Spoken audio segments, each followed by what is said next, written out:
সংসদ সদস্য হিসেবে কোনো আদেশ দেন নাই, উনি নাগরিক হিসেবে অভিযোগ করেছেন।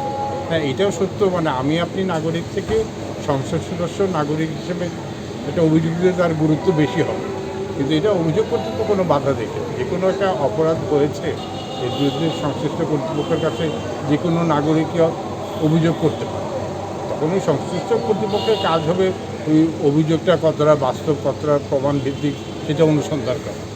এটাই প্রসেস, মানে অভিযোগ পেলে দুটো প্রাথমিক অনুসন্ধান করে যদি প্রমাণ পায় তখন তারা এনকোয়ারি মানে ইনভেস্টিগেশন করে।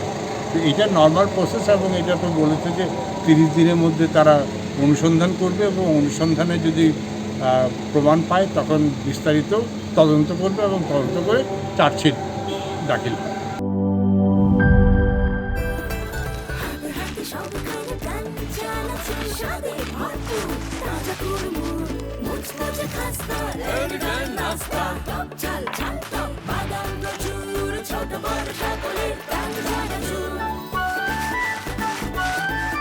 স্বাদে ভরপুর প্রাণ চানাচুর।